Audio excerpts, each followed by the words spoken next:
na Epístola de Tiago, no capítulo 4.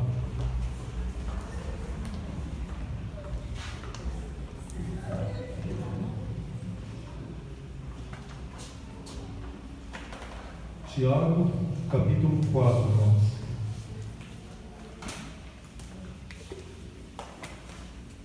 Vamos ler do versículo 13 ao versículo 17.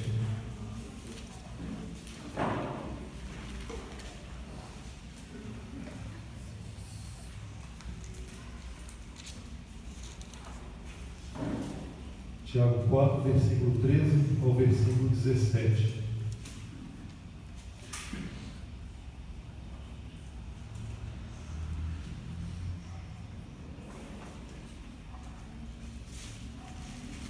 Todos acharam? Amém. Amém. Vamos ler a palavra de Deus. Versículo 13. Eis agora vós que dizeis, hoje ou amanhã, iremos a tal cidade, e lá passaremos um ano, e contrataremos, e ganharemos. Digo-vos que não sabeis o que acontecerá amanhã. Porque que é a vossa vida? É um vapor que aparece por um pouco, e depois se desvanece. Em lugar do que devis dizer, se o Senhor quiser, e se vivermos, faremos isto ou aquilo. Mas agora vos gloriais em vossas presunções. Toda glória tal como esta é maligna. Aquele, pois, que sabe fazer o bem e não o faz, comete pecado. Curve sua cabeça. Senhor, nós queremos te agradecer mais uma vez, porque o Senhor nos trouxe a tua presença para adorarmos o Senhor, que é digno. Nós somos carentes da tua graça, Senhor. Toda a nossa vida precisa ser dependente do Senhor. A nossa vida aqui nessa terra, Deus, é tão breve quando comparamos com a eternidade. Portanto, ensina-nos pela tua palavra a vivê-la com sabedoria, Pai, buscando o teu reino, a tua glória, o teu poder, a tua vontade sendo feita em nossas vidas e o teu nome sendo glorificado. Nós te agradecemos, pedimos que nos fale por tua palavra, Senhor, em nome de Jesus. Amém. Irmãos, essa epístola ela foi escrita por Tiago, que era o meio-irmão do Senhor Jesus. Ele escreveu por volta do ano 45 a 49, mais ou menos, depois de Cristo. E quando Tiago escreveu essa epístola, ele tinha em mente dois objetivos principais. O primeiro objetivo era confortar a igreja. Esses irmãos, eles estavam num contexto de muitas tribulações, passando por diversos tipos de adversidades, muitas perseguições dos seus próprios patrícios, dos seus próprios conterrâneos. E Tiago escreve então para confortá-los e ensiná-los a lidar com sabedoria diante das tribulações que eles iam passando. Se os irmãos observarem no capítulo 1, ele já inicia a carta a partir do versículo 2 dizendo: meus irmãos, tende grande alegria quando enfrentardes várias tentações, sabendo que a prova da vossa fé opera a paciência. Tenha, porém, a paciência, a sua obra perfeita, para que sejais perfeitos e completos, sem faltar em coisa alguma. Ele está confortando esses irmãos, e ele continua dizendo que eles, diante das adversidades, eles precisam ter sabedoria, e ele diz: e se algum de vós tem falta de sabedoria, peça a Deus, que a todos dá liberalmente, e o não lance em rosto, e ser-lhe dado. Então ele quer confortar esses irmãos que estão sendo atribulados e ensiná-los a viver com sabedoria diante dessas pressões externas que eles estão passando. Esse é o primeiro objetivo de Tiago. O segundo objetivo que Tiago tinha em mente era advertir, exortar, corrigir a igreja.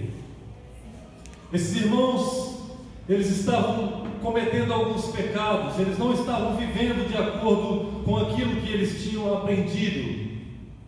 Estavam cometendo diversos pecados na igreja. Eram crentes, eram filhos de Deus, mas não estavam agindo como um cristão deve agir. Tiago vai dizer no capítulo 1, no versículo 22: E sede, irmãos, cumpridores da palavra, e não somente ouvintes, enganando-vos a vós mesmos. Mais à frente, no capítulo 2, no versículo 14, ele exorta mais uma vez esses irmãos, dizendo: meus irmãos, que aproveita se alguém disser que tem fé e não tiver as obras? Porventura, a fé pode salvá-lo? E no verso 26, ele mais uma vez enfatiza, dizendo: porque assim como o corpo sem o espírito está morto, assim também a fé sem as obras é morta. E nesse capítulo 4 que lemos, no versículo 17, ele torna a dizer: aquele, pois, que sabe fazer o bem e não faz, comete pecado. Ele está insistindo, exortando esses irmãos a abandonarem seus pecados e a viver de acordo com a vocação para a qual eles foram chamados como filhos de Deus. Um outro pecado que esses irmãos vinham cometendo era o favoritismo para com os ricos e o desprezo para com os pobres. Quando esses irmãos se reuniam na igreja, o rico se assentava num lugar de destaque, num lugar de honra, e o pobre tinha que ficar em pé, ou então se assentava no chão. E Tiago olha para isso e diz: meus irmãos, não tenhais a fé de nosso Senhor Jesus Cristo em acepção de pessoas. Ele diz isso no capítulo 2, no versículo 1. E no verso 5 ele repete: ouvi, amados irmãos, porventura não escolheu Deus aos pobres deste mundo para serem ricos na fé e herdeiros do reino que prometeu aos que o amam? Como vocês podem tratar o rico com primazia e desprezar o pobre? Esse era mais um pecado. Quando chegamos ao capítulo 3, Tiago vai tratar do pecado da língua. Havia entre os irmãos guerras e contendas, maledicências, falatórios, irmãos falando mal uns dos outros. E Tiago diz: meus irmãos, cuidado com a língua. A língua é um mal que nenhum homem pode refrear. Se você refrear a língua, você conseguirá refrear todo o seu corpo. Você terá controle sobre os demais pecados. Com a língua nós bendizemos a Deus e Pai, e com ela amaldiçoamos os homens feitos à semelhança de Deus. Irmãos, não convém que seja assim. Porventura jorra de um mesmo manancial água doce e água amargosa? Como vocês podem dizer que são filhos de Deus e estarem falando mal uns dos outros? Ele corrige esse pecado no capítulo 3. E quando chegamos no capítulo 4, ele vai corrigir então o pecado do mundanismo. Havia um mundanismo dentro da igreja. A atitude com a qual esses irmãos estavam vivendo era uma atitude mundana. Do versículo 1 ao versículo 4, ele explica, ele define o que é mundanismo. Do versículo 5 ao versículo 10, Tiago ensina o que devemos fazer para nos livrar do mundanismo que muitas vezes está entranhado, preso ao nosso coração. E do versículos 11 ao 17, Tiago nos mostra dois exemplos de atitudes mundanas. O primeiro exemplo de atitude mundana é o da maledicência, que está nos versículos 11 e 12. E o segundo exemplo de atitude mundana é o da presunção, que está nos versículos 13 a 17, que são os versículos que lemos. E é dessa atitude mundana, da presunção, que nós iremos tratar nessa noite. O que é presunção? Presunção, irmãos, é alguém pensar que está num estado mais elevado. É alguém pensar que detém direito acima dos outros. Presunção é viver como se tivéssemos total controle sobre a nossa vida e sobre o futuro. É vivermos como se a nossa vida não dependesse de Deus, como se pudéssemos fazer os nossos planos e tomar as nossas decisões sem levar em conta Deus e a sua vontade. Isso é presunção. Nesse contexto, no contexto desses versículos que lemos, Tiago está tratando com alguns irmãos na igreja que eram comerciantes e obviamente eles precisavam lidar com seus negócios, tomar decisões acerca dos seus negócios. Todavia eles estavam fazendo seus planos, seus projetos, sem levar em conta Deus e a sua vontade. Tiago diz: vocês estão sendo presunçosos, vocês estão sendo autossuficientes, vocês estão tentando viver sem levar em conta que há um Deus nos céus diante de quem vocês terão que prestar conta um dia. Vocês estão sendo presunçosos. Irmãos, mesmo sendo crentes e filhos de Deus, nós sempre corremos o risco de cairmos nos extremos. Há aquelas pessoas, por exemplo, que não planejam suas vidas. Elas vivem a vida de qualquer maneira, elas não estão preocupadas com o que acontecerá amanhã ou depois, como estarão daqui a 5, 10, 20, 30 anos. Elas não se preocupam com o futuro dos seus familiares, elas estão pensando no aqui e no agora. Elas querem viver, por assim dizer, um dia de cada vez. Elas vivem de maneira irresponsável. Não é isso que o Tiago está ensinando aqui. Não é vivermos de maneira irresponsável. A Bíblia nos ensina que devemos ser diligentes, responsáveis e fazer provisão para o amanhã. Ela nos ensina a termos com as formigas que são trabalhadoras. Mas há pessoas que não planejam suas vidas, e essas pessoas frequentemente se veem em adversidades, porque elas são pegas de surpresa pelos contratempos da vida aos quais elas não esperavam, e elas não se prepararam para isso. Elas não viveram como Deus queria que elas vivessem, e elas começam então a viver uma vida de frustração.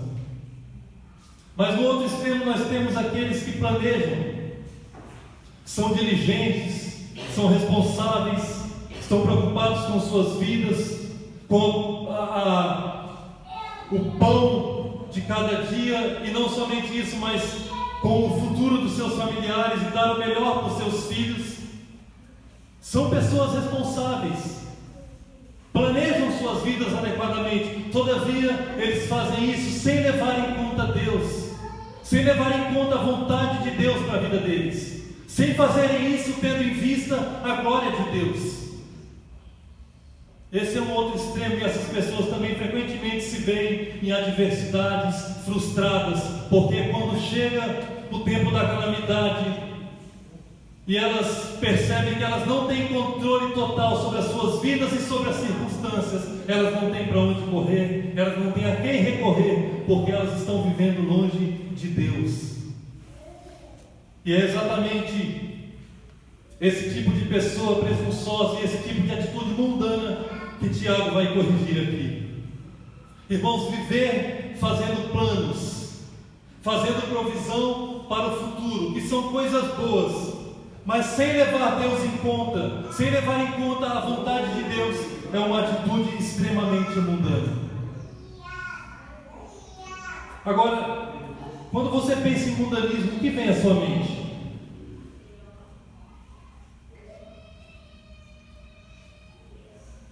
Geralmente, quando pensamos em mundanismo, pensamos naquelas pessoas que estão no mundo vivendo em orgias, se embriagando, se drogando, se prostituindo. Pensamos em alguém com o corpo todo cheio de tatuagem, cheio de piercing no nariz, na boca, na língua. Mas o mundanismo que Tiago está tratando aqui é algo muito mais profundo. O mundanismo que Tiago está tratando aqui é uma disposição do coração, é uma orientação pecaminosa do coração. Tiago aqui está lidando com crentes que não viviam no mundo se embebedando, mas estavam dentro da igreja com o coração cheio de mundanismo, vivendo a parte de Deus, falando mal uns dos outros. Mundanismo, irmãos, é amar, desejar ou viver de acordo com os padrões do mundo. Mundanismo é se adequar à forma do mundo, é viver de acordo com os valores daqueles que não creem em Deus e não se submetem à sua palavra. E nós muitas vezes corremos o risco de estarmos na igreja vivendo contrário à vontade de Deus. O apóstolo Paulo diz em Romanos 12, versos 1 e 2: rogo-vos, pois, irmãos, pela compaixão de Deus, que apresenteis os vossos corpos como sacrifício vivo, santo e e agradável a Deus, que é o vosso culto racional. E não sede conformados com este mundo. Não entre na forma desse mundo. Não se adeque aos padrões desse mundo. Não viva como o mundo vive, mas sede transformados pela renovação do vosso entendimento, da vossa mente, do vosso ser, para que experimenteis qual seja a boa, agradável e perfeita vontade de Deus. Então, nós corremos o risco de estarmos na igreja, todos bem arrumados, de terno, gravata, todos engomadinhos, mas estamos com o coração cheio de mundanismo, sem levar em conta Deus e a sua vontade. E para nos livrar desse tipo de atitude mundana, Tiago vai nos mostrar a fragilidade humana, em contraste com a soberania divina, com a grandeza do nosso Deus. A primeira coisa que Tiago vai nos ensinar para demonstrar a nossa fragilidade, é a complexidade da vida. Olha comigo o versículo 13. Ele diz: ei agora vós que dizeis, hoje ou amanhã iremos a tal cidade, e lá passaremos um ano, e contrataremos, e ganharemos. Veja como a vida é complexa, irmãos.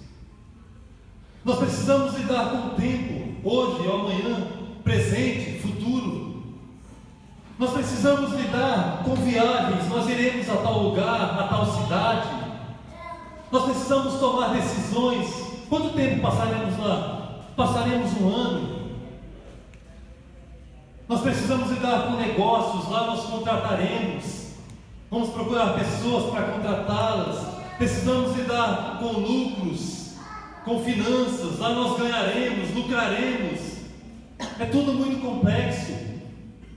A nossa vida é o tempo todo tendo que tomarmos decisões, e nem sempre as decisões são fáceis. Há um momento da nossa vida em que precisamos definir que tipo de faculdade vamos fazer, e precisa ser uma escolha sábia, correta, porque você vai investir 5, 7, 10 anos da sua vida estudando para ter uma boa profissão no futuro, e você não pode errar nessa decisão.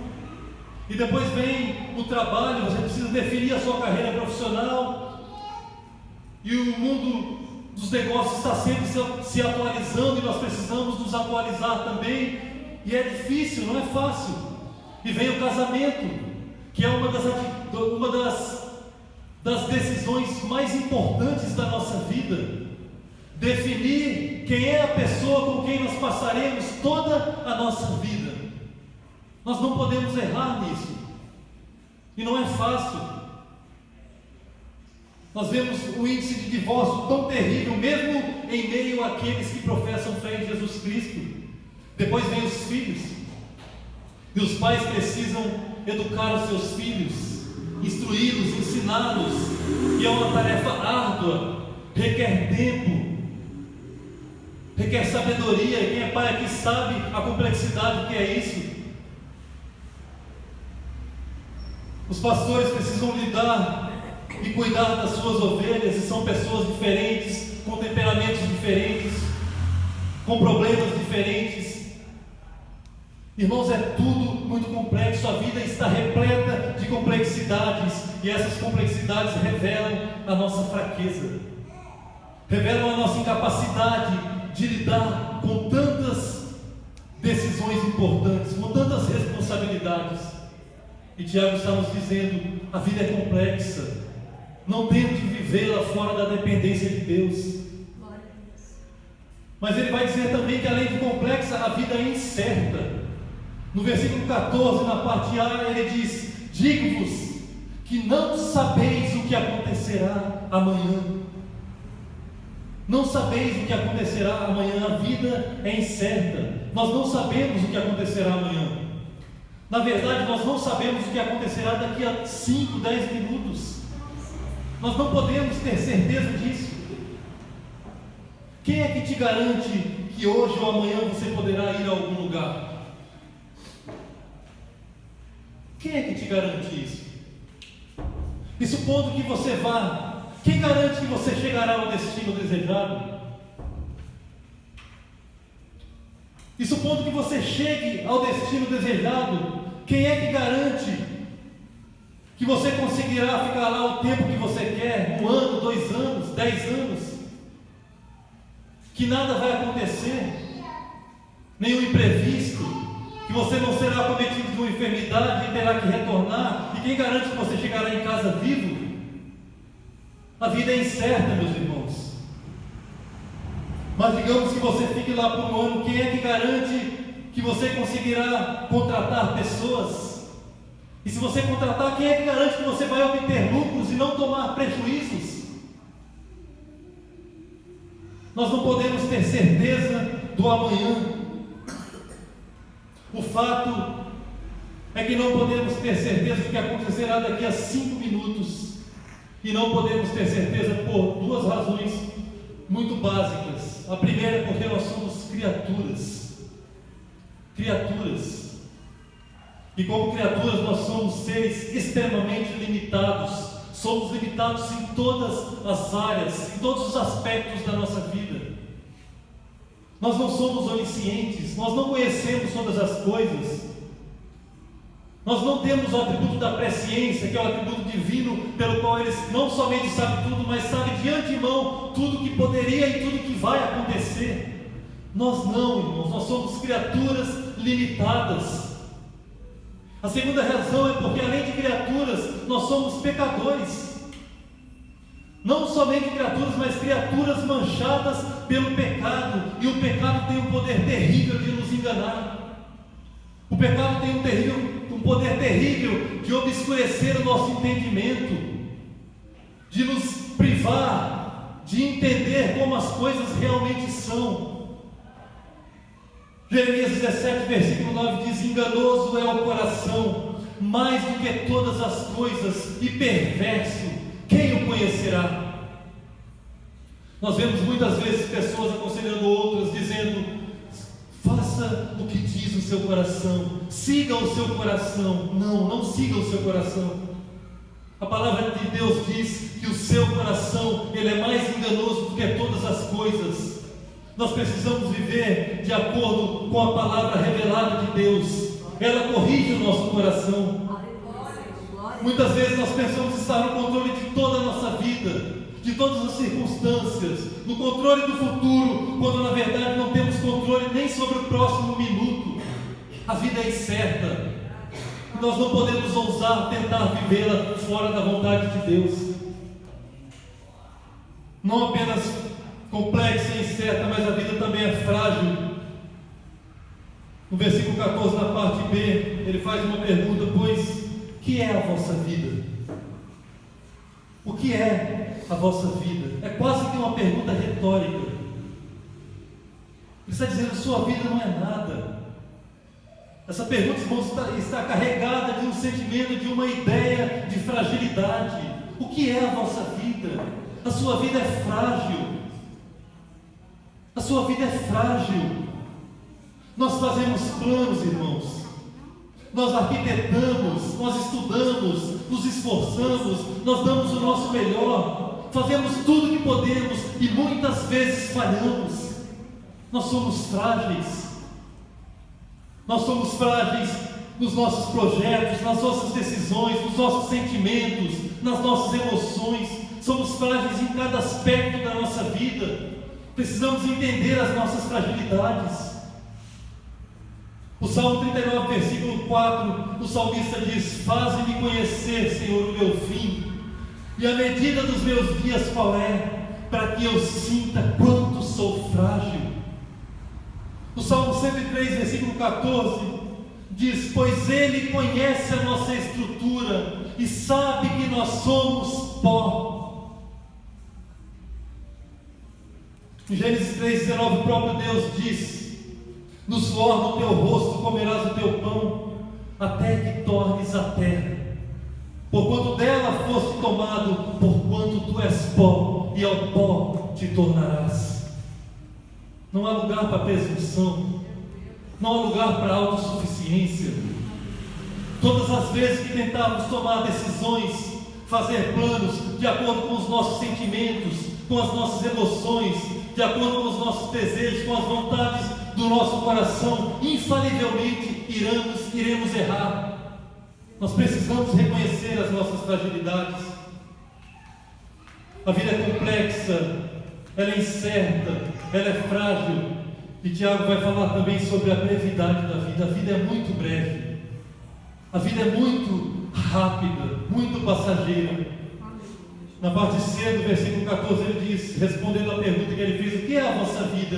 Ele diz: é um vapor que aparece por um pouco e depois se desvanece.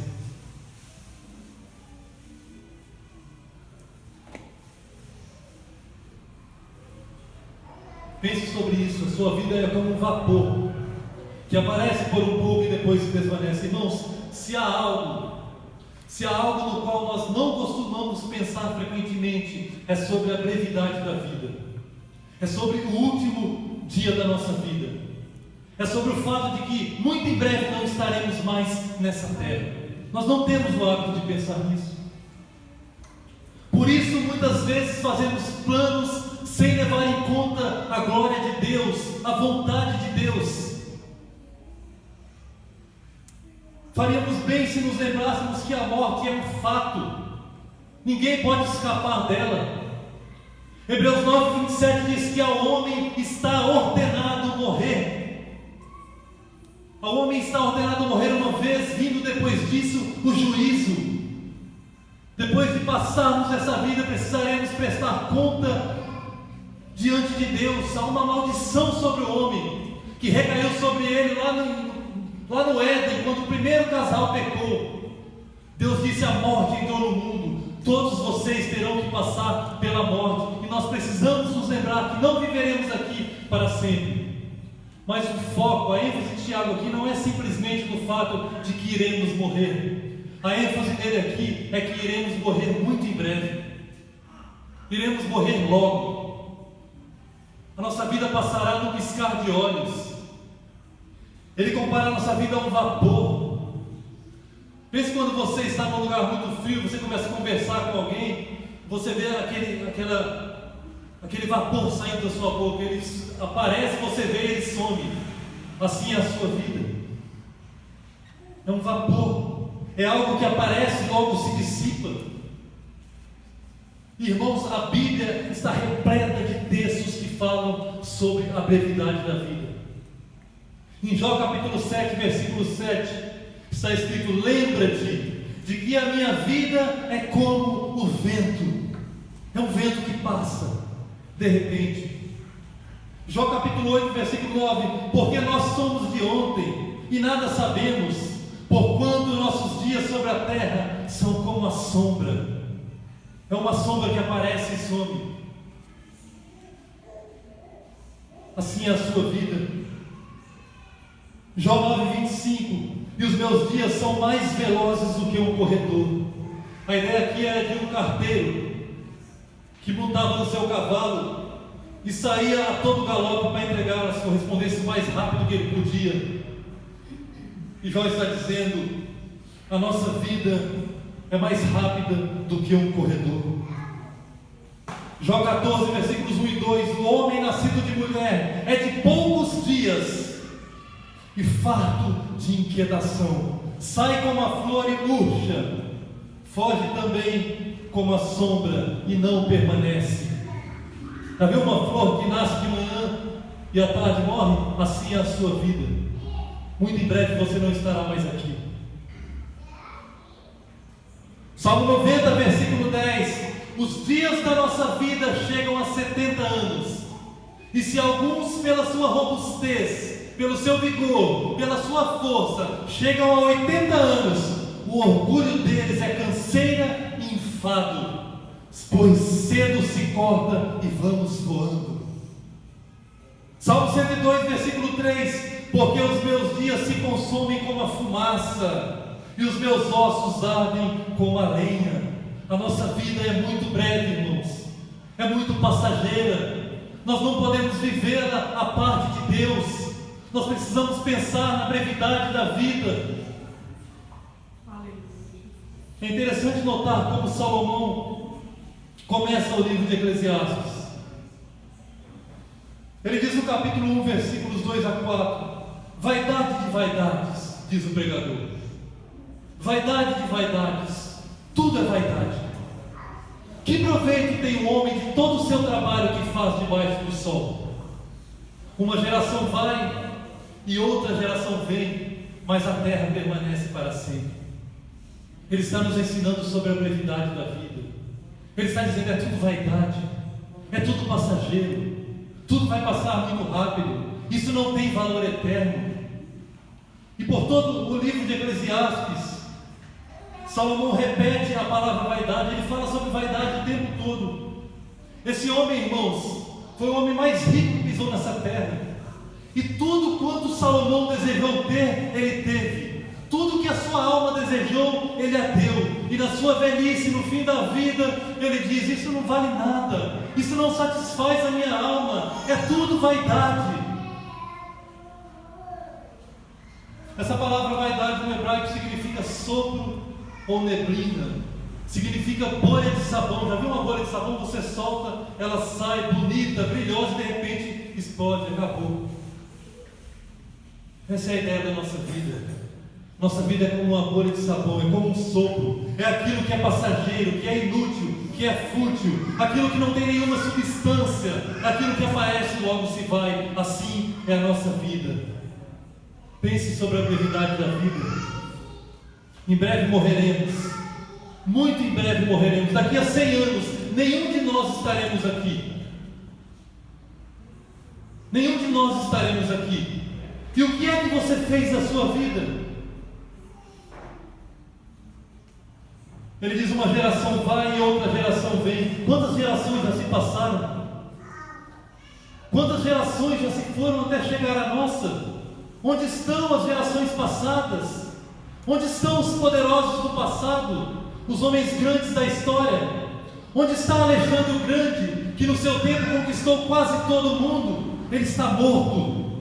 Ele passou. O tempo dele se foi. E o que ele fez da vida dele? Onde está Matusalém, que viveu 969 anos? Ele está morto. Ele passou como um sopro. Pense numa coisa: junte todos os homens de todas as gerações que se passaram, com todos os homens da nossa geração, e com todos os homens das gerações que virão, se é que virão. Junte todos os anos de todos esses homens e coloque ao lado da eternidade. Esses anos não valem nada. Esses anos são um sopro, são um vapor que passa ligeiro. Em Lucas capítulo 12, Jesus conta uma parábola de um homem que era muito rico e ele queria acumular mais riqueza. Ele não estava preocupado em viver para Deus. E ele diz: o que eu farei? Eu não tenho mais onde guardar as minhas riquezas. Então ele para, pensa e fala: já sei o que eu vou fazer. Eu vou destruir os meus celeiros e vou construir celeiros maiores.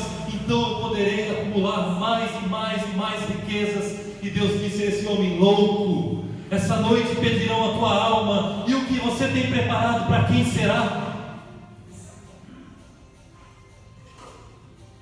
O que você tem preparado, para quem será?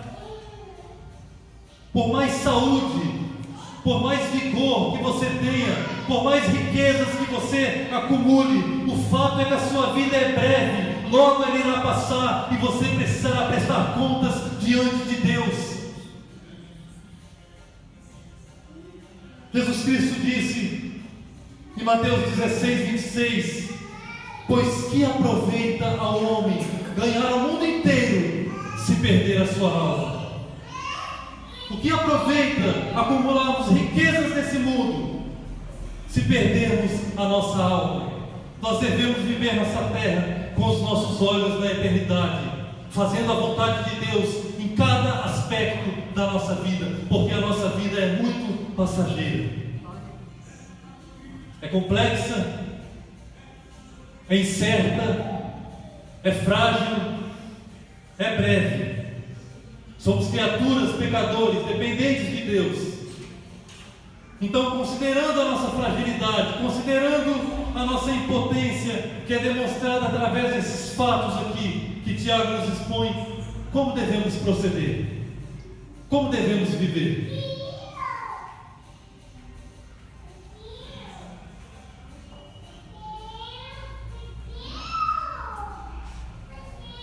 Como devemos viver diante da realidade de que a nossa vida é um sopro? E muito em breve estaremos diante do juízo de toda a terra. No versículo 16, Tiago reforça o seu ensino dizendo que viver de maneira presunçosa, de maneira autossuficiente, é viver de forma maligna. Ele diz: agora vocês se gloriam em vossas presunções, e toda glória tal como essa é maligna. No versículo 17, ele chama a nossa atenção para o fato de que nós somos responsáveis diante de Deus, porque como cristãos, como quem professa fé em Cristo, como filhos de Deus, nós sabemos fazer o bem, e se não estamos fazendo, nós estamos pecando. Ele diz: aquele, pois, que sabe fazer o bem e não faz, comete pecado. Então como devemos viver? Tiago, ele vai dizer que só há um modo correto, uma maneira sábia e correta de se viver, e está no versículo 15, quando ele diz: em lugar disso, em lugar do que vocês deviam dizer, se o Senhor quiser, e se vivermos, faremos isto ou aquilo. Em lugar do que devias dizer, em lugar do que devias dizer, não significa que tudo que nós vamos fazer, nós temos que dizer se o Senhor quiser, se Deus quiser. Nós podemos fazer isso, e é louvável fazer isso. Podemos todos, em todo momento, dizer se o Senhor quiser, não tem problema. Mas o ensino aqui é muito mais profundo do que isso. O que Tiago quer nos ensinar é que devemos viver de tal maneira que todos os nossos atos demonstrem uma total dependência de Deus. E ele diz: se o Senhor quiser, significa que devemos levar em conta a vontade de Deus, não levarmos em conta os nossos sentimentos, não levar em conta as nossas emoções, não levar em conta os desejos do nosso coração, mas a vontade de Deus que está revelada em Sua palavra. Se o Senhor quiser.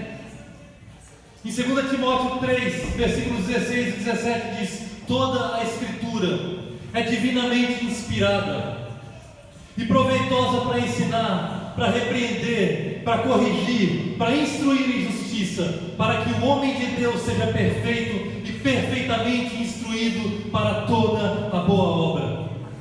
A vontade de Deus está revelada em Sua palavra. Ela é a nossa regra de fé em prática. É por meio da palavra de Deus que nós tomamos as nossas decisões, que nós fazemos os nossos planos, os nossos projetos. Ela é a lâmpada para os nossos pés. É ela que ilumina onde devemos pisar, para não pisarmos em lugares errados, escorregadios, para não nos desviarmos do caminho. Ela é a luz para o nosso caminho. Ela ilumina para sabermos onde iremos parar, qual é o nosso destino. É a palavra de Deus. Nós deveríamos pensar um pouco mais no nosso Salvador, o Senhor Jesus Cristo, quando Ele estava no Getsêmani, angustiado, suando gotas de sangue. Ele orou ao Pai em agonia, dizendo: Pai, se for possível, passa de mim esse cálice. Todavia, não seja feito a minha, mas a Sua vontade. É a vontade de Deus que sempre deve ser levada em conta e prevalecer sobre as nossas atitudes, sobre os nossos negócios, os nossos projetos, as nossas decisões. É sempre a palavra de Deus. Ele disse: se o Senhor quiser, e se vivermos. Se vivermos significa que a nossa vida está nas mãos de Deus, que nós não somos donos de nós mesmos. Nós não fomos autogerados, nós não criamos a nós mesmos, nós somos criaturas feitas à imagem e semelhança de Deus, e teremos de prestar conta diante dEle. A nossa vida está nas mãos dEle. Se Deus determinar agora mesmo que todos nós iremos morrer, não temos o que fazer, a nossa vida se vai, ela está nas mãos do nosso Criador, e nós precisamos nos lembrar disso. Não podemos ser autossuficientes em hipótese alguma, irmãos. Nós somos criaturas, como eu disse, manchadas pelo pecado. A nossa vida é complexa, é incerta, é frágil, é breve. Então devemos nos lembrar o tempo todo de que é nele que nós nos movemos, vivemos e existimos, e sem ele nós nada podemos fazer.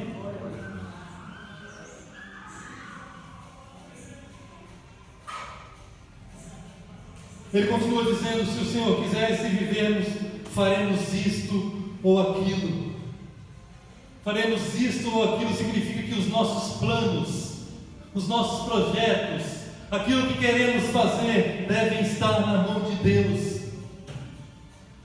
Se dizemos que a nossa vida está nas mãos de Deus, que somos filhos de Deus, os nossos planos devem ser dirigidos por Ele. Se o Senhor quiser, faremos isto ou aquilo. Provérbios 16, versículo 1 diz: do homem são as preparações do coração, mas do Senhor a resposta da língua. Provérbios 16, 9: o coração do homem planeja o seu caminho, mas o Senhor lhe dirige os passos. 1 João 5,14 diz: e esta é a confiança que temos nele, que se pedirmos alguma coisa, se planejarmos alguma coisa, se desejarmos alguma coisa, se intentarmos fazer alguma coisa segundo a sua vontade, Ele nos ouve. Se o Senhor quiser e se vivermos, faremos isto ou aquilo. Nós sempre devemos levar em conta que a nossa vida foi dada por Deus, que ela está nas mãos de Deus, que nós devemos vivê-la para a glória de Deus. Eu quero concluir esse sermão deixando 10 imperativos, 10 ordens que Tiago nos dá, do versículo 7 ao versículo 11, a fim de nos livrar do mundanismo do nosso coração.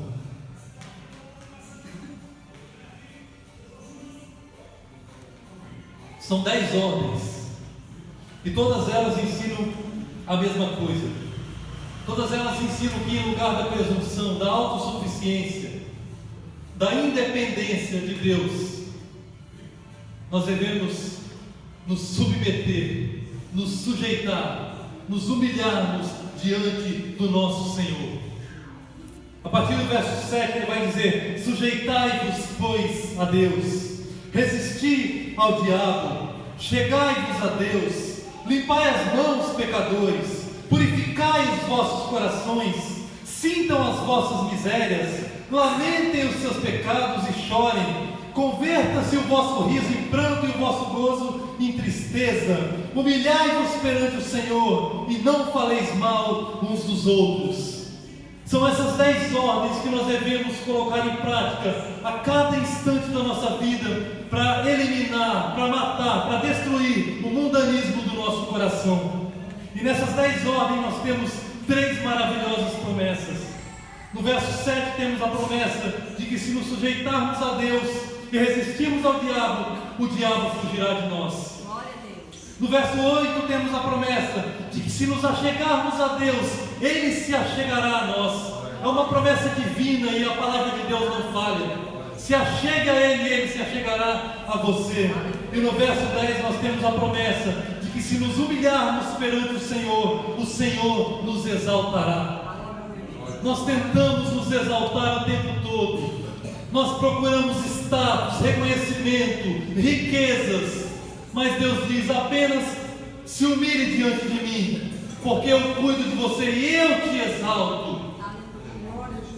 Nós somos criaturas, irmãos, mas o nosso Deus é eterno e Ele é criador de todas as coisas, e devemos nos apegar a Ele. Nós somos limitados e somos frágeis em todos os aspectos, mas o nosso Deus é sábio e Ele é todo poderoso, e nada pode impedir os seus planos. Nossa vida, ela é incerta e é breve, ela é passageira, ela passa como um vento, mas nós servimos àquele de quem se testifica que vive para todo sempre, aquele que deu a sua vida por amor de nós na cruz do Calvário, aquele que verteu o seu sangue no madeiro para a remissão dos nossos pecados, para que nós pudéssemos herdar a vida eterna. É diante dele que precisamos colocar as nossas vidas e os nossos planos. Nós devemos viver, como diz uma expressão latina, coram Deo, na presença de Deus, na presença do nosso Salvador. Bendito seja o nome do Senhor. Feche seus olhos, vamos orar.